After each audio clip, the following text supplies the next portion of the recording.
Rovers. How great the robe of liberation, a formless field of merit, wrapping ourselves in Buddha's teaching, we free all living beings. And though I thus liberate countless beings, not a single being is liberated.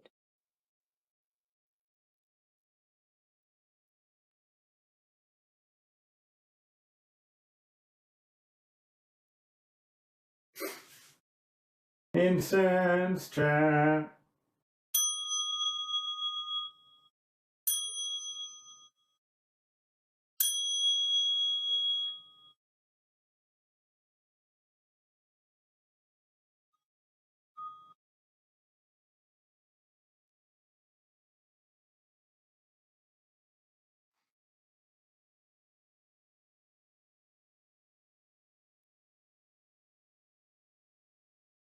Precepts incense, liberation of views incense, cloud of lighted incense pouring into the Dharma realms.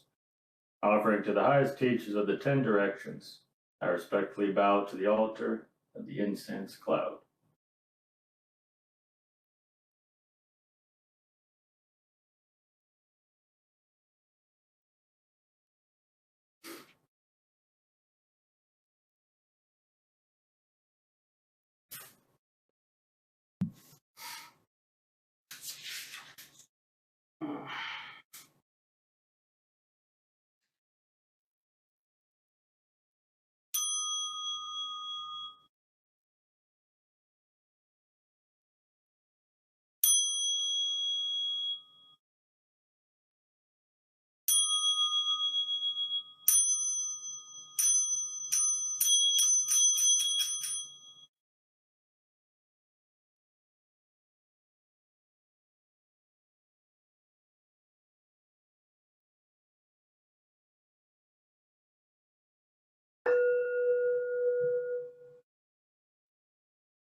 Wisdom dedication.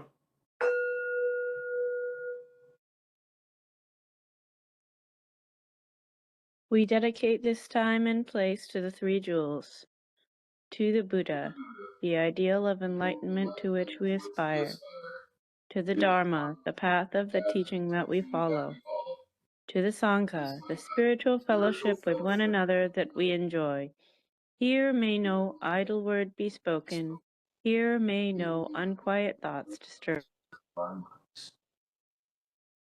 To the observance of the 5 precepts, we dedicate this place.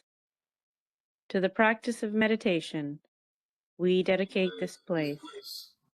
To the ripening of wisdom, we dedicate this place. To the joy, we dedicate this place. Though in the world outside there is strife, here may there be peace. Though in the world outside there is hate, here may there be joy. Here seated, here practicing, may our minds become Buddha, may our thoughts become Dharma, may our speech together become Sangha, for the happiness of all beings, for the benefit of all beings. With body, speech, and mind, we dedicate this place.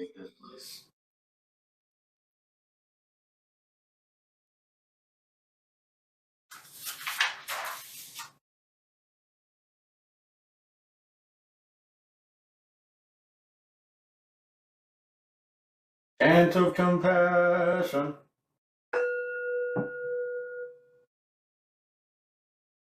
We surround all forms of life with infinite love and compassion.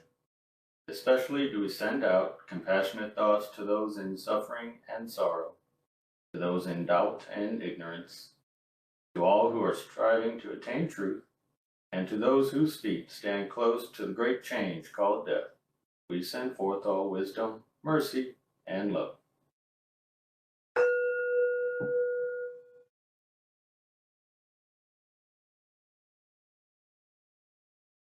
May the infinite light of wisdom and compassion so shine within us that the errors and vanities of self may be dispelled. So shall we understand the changing nature of existence and awaken into spiritual peace.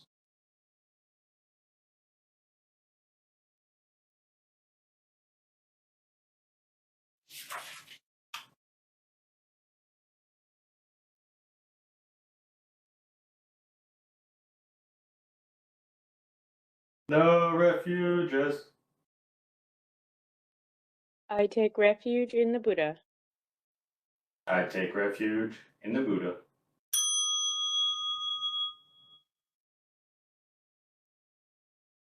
I take refuge in the Dharma.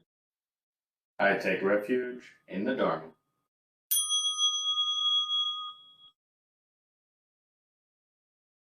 I take refuge in the Sangha.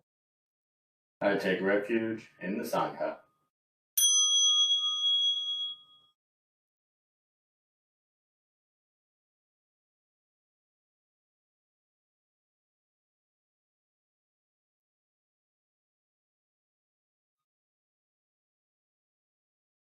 The 5 precepts. I take up the practice of not harming living. I take up the practice of not harming living beings. I will not take what is not offered. I will not take what is not offered. I will not misuse sexuality or sensuality. I will not misuse sexuality or sensuality. I will practice gentle, truthful speech. I will practice gentle, truthful speech. I will not deal in nor misuse intoxicants. I will not deal in nor misuse intoxicants.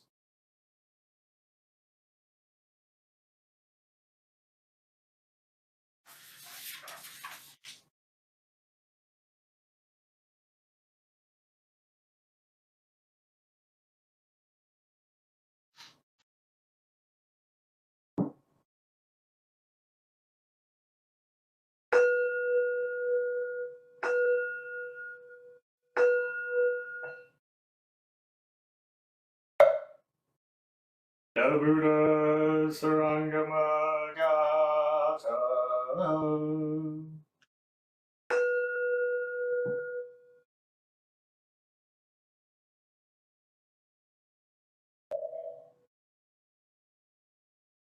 True nature is free from all phenomena, which are illusions by causes created. Phenomena neither rise nor fall, but all phenomena are flowers in the sky. The unreal reveals the real, but both are but illusions, since there is nothing real nor unreal.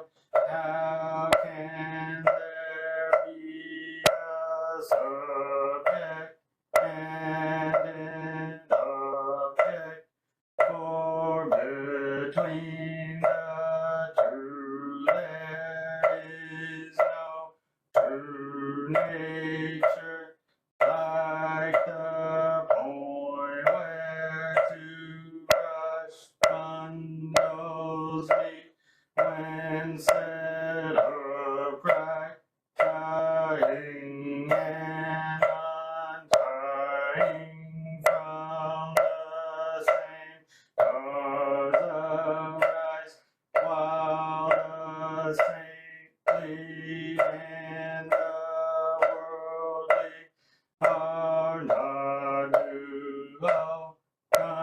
consider underlying nature at the point of meeting where both is and is not cannot be. If you disregard it, you are in delusion. If you awaken to it, you are free at once. 6 knots are untied one after the other. When 6 are undone, one vanishes as well.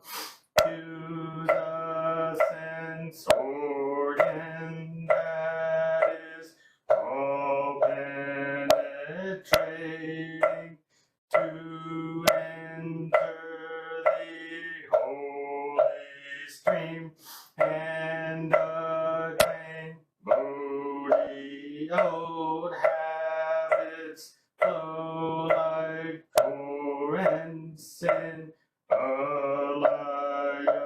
subtle consciousness, since the real yet unreal can create confusion. I have refrained from revealing it to you. If mind be set on searching for the mind, that which at heart is not illusion becomes illusory. If you stop all grasping, then there is nothing real. If what is not illusion ceases to arise, where can illusion be? This is the profound lotus Dharma, the precious Bodhi of the royal gem, the samadhi of seeing all things as illusion, which in a finger snap leads to the state beyond all study, the unsurpassed doctrine was followed by all Bhagavats in all directions on the one path that to Nirvana leads.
The Buddha teaches us that our feelings originate from our thoughts.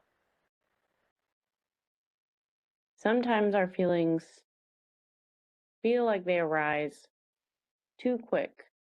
We can't see the thought that brought upon the feeling. And when we slow down and we're able to observe our own mind, we're able to see thoughts arise, see thoughts diminish. It becomes easier and easier to see the progression of a thought into a feeling. We'll still encounter those moments, though, where the feeling arises very quickly, especially deep rooted or things that are traumatic. I think that some of the most difficult things to overcome have to do with our communication. It can be difficult to distinguish that our communication with each other doesn't have to affect us in a negative way. We don't have to treat our conversations with each other with so much reverence that we become hurt or angry or think that things are happening that are out of our control. We can see and slow down and, understand that our communication with each other is really just another object of sense, no different than any other sound. And I think that this is really highlighted by the way that we perceive different people's talking. Our conversation with somebody that we're familiar with, that's comfortable to talk to, is going to be our thoughts when we're having that conversation is going to be totally different than our thoughts when we're having a conversation with somebody we don't know. That's definitely an opportunity for us to see we need to work on, because the questions we should be asking ourselves is, why is there a difference? What thoughts arise with one person that don't arise with another person?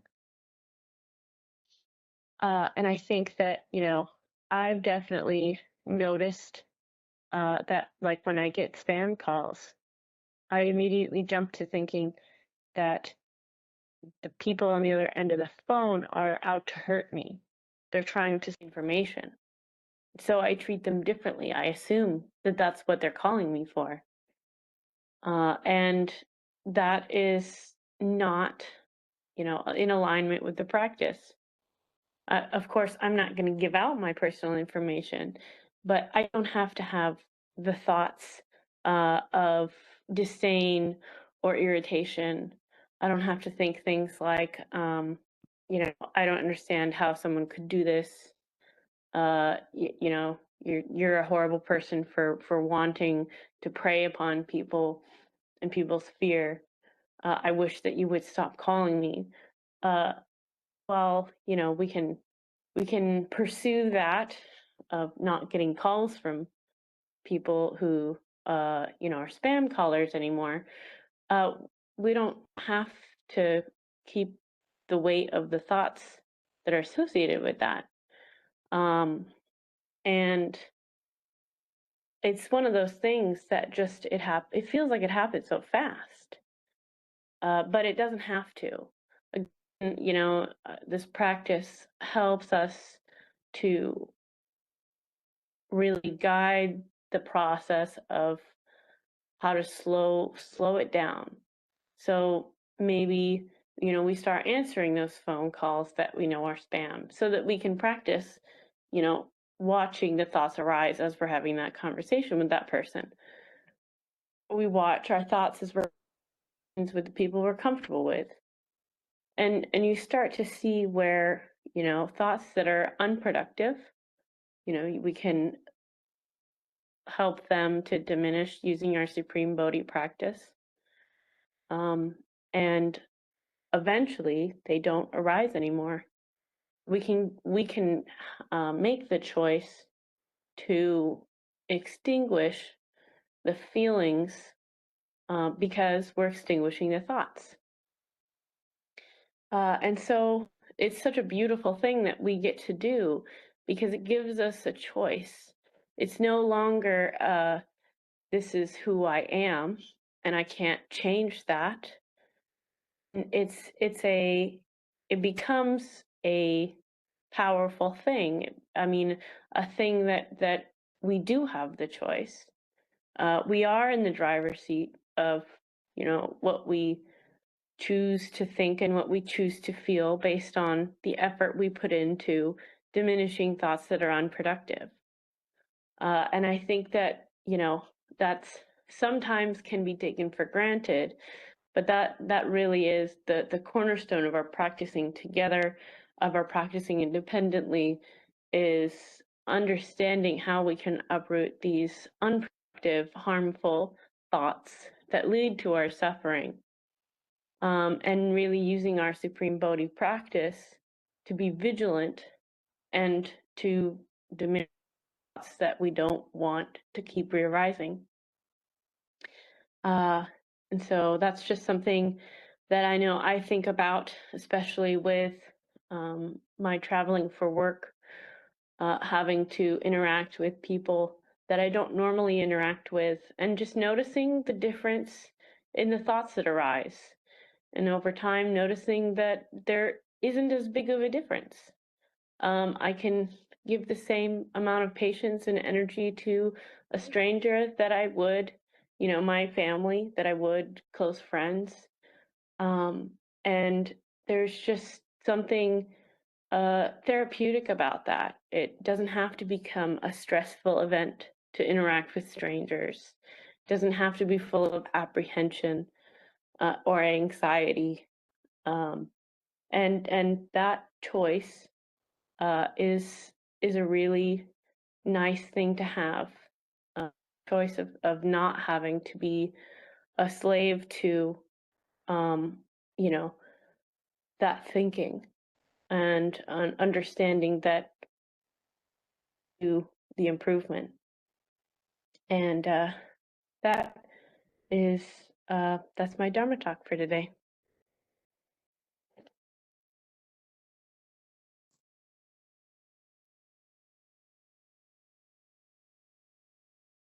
All right. Closing gata. Let me respectfully remind you, life and death are of supreme importance. Time passes swiftly, and opportunity is lost. Each of us should strive to awaken. Awaken. Take heed. Do not squander your life.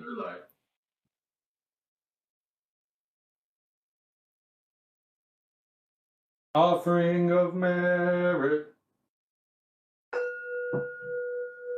May the merit of this penetrate into each thing and all places, so that we and every sentient being together can realize the Buddha's way.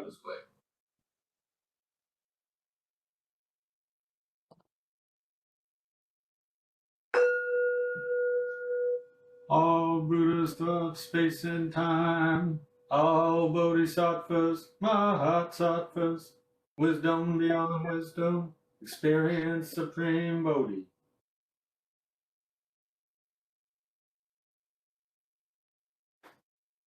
Yay! Yay! Okay. Very cool. Thank you. Thanks, everybody. Thanks for hosting, and thank you. We'll see you later. Bye. See you later. Bye. Thank you. Bye. Bye.